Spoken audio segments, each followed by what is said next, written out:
Let me describe where you are right now, because I think you need to feel understood before you can receive what I'm about to tell you. You are in what I call the invisible season. It's the season where you are doing the work but not yet seeing the results. Where you are growing but the growth isn't visible yet, not to you, not to the people around you. Where you have been faithful to something, a dream, a calling, a direction, and the evidence of that faithfulness has not yet appeared in your physical reality. And that gap between the faith you're living and the proof you're waiting for is one of the most psychologically and spiritually painful places a human being can occupy. Because in that gap, doubt moves in. Comparison moves in. The voices of people who said it wouldn't work get louder. The timeline you had in your head has come and gone without delivering what you expected. And some days, if you're honest, you wonder if you misread everything. If you've been building something that was never going to stand. I want to speak directly into that place today. Not with empty comfort, but with truth. The human brain is wired to interpret waiting as rejection. When something doesn't happen on the timeline we expected, we experience it neurologically as loss. The anxiety, the grief, the quiet panic, these are real physiological responses to uncertainty. But here is what the delay is actually doing. It is preparing the infrastructure for what is coming. Think about this. A building that goes up too fast without the right foundation will not hold the weight of what it's meant to carry. The foundation work is invisible. It happens underground. No one takes a photo of it. No one celebrates it. But without it, nothing else is possible. You are in foundation work right now. And the reason it's taking longer than you expected is because what God is building through you requires a foundation that most people never have to lay. The size of your delay is proportional to the size of what is coming. That is not a cliché. That is architecture. I want to be careful here because the word chosen gets misused. It is not about being better than other people. It is about being assigned to a specific purpose that requires a specific path, and your path includes this exact season of waiting and refining. The people who are called to carry significant things are almost never the people who had it easy. They are the ones who were stretched, tested, and broken open in ways that created the capacity to hold what they are being given. Your suffering has not been random. Your struggle has not been punishment. It has been curriculum. You are being educated by your experience in ways that cannot happen in any other classroom. This is the one I need you to really sit with. Right now, today, this week, this season, there are conversations happening that involve your name, and you are not in the room. There are doors being unlocked that you don't even know exist yet. There are people being positioned in your path whose arrival will change everything, and they don't know it yet either. The provision is not waiting for you to figure everything out. The provision is already in motion. Your job is not to make it happen. Your job is to stay ready.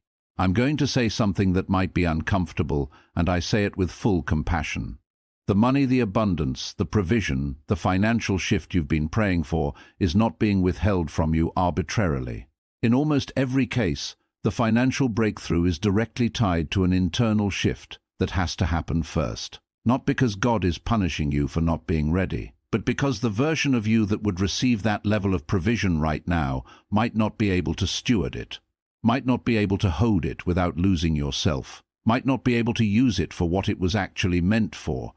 The inner work you've been doing, the healing, the growth, the letting go of old patterns and old identities is not separate from the financial breakthrough. It is the preparation for it. When the inside is ready, the outside follows. Almost always. Some of you are still grieving departures that you haven't fully made sense of. People who left your life, whether through choice, circumstance, or conflict, who you thought would be with you for what was coming.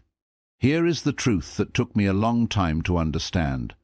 Not everyone who was meant to be in your life for a season was meant to be in your life for the destination.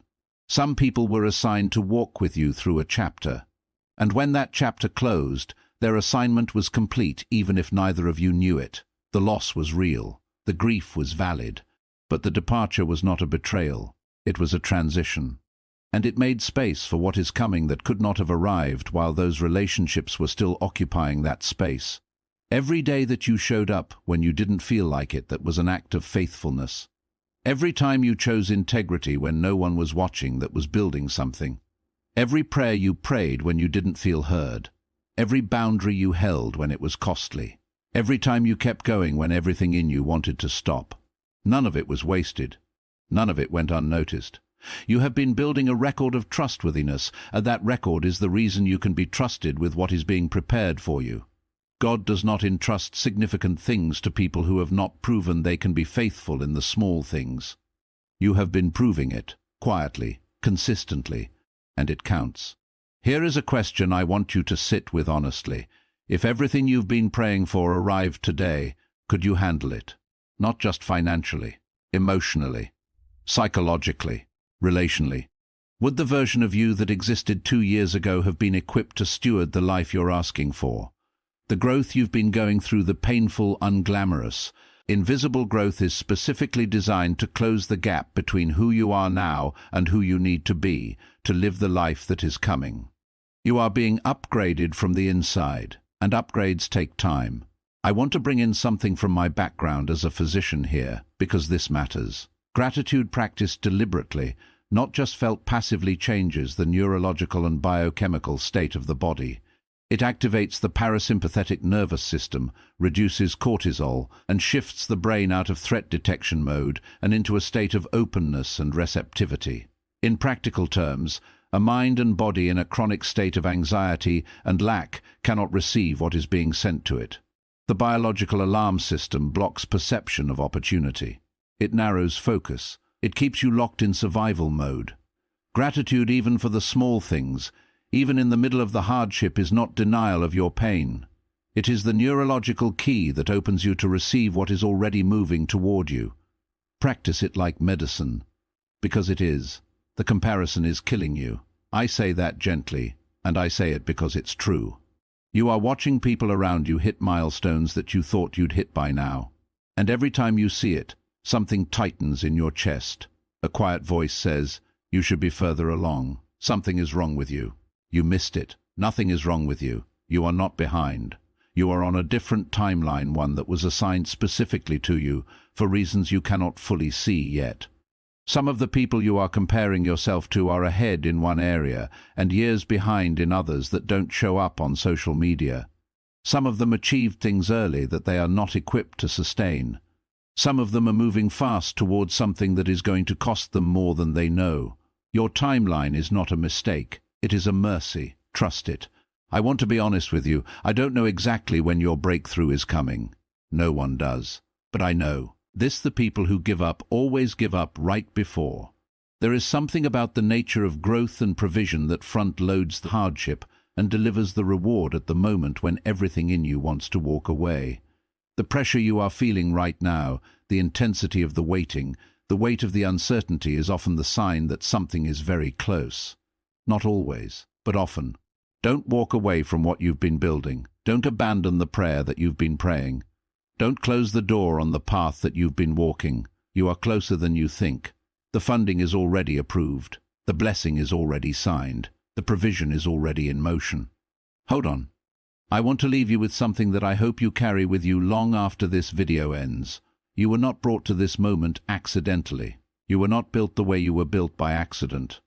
The specific combination of your gifts, your wounds, your history, your hunger, and your faith is not random. It is intentional. It is specific. It is designed.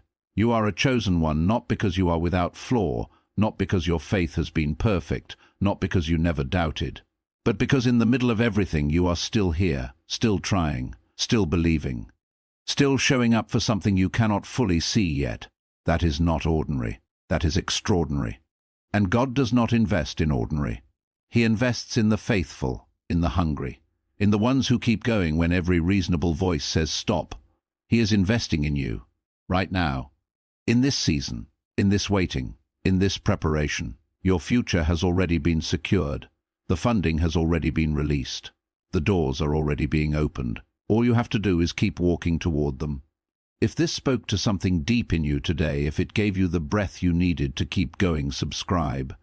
Every week we go into these places that most people don't talk about, the intersection of faith, psychology, healing, and what it actually takes to step into the life you were made for. You are not alone in this, and you are closer than you know. Keep going.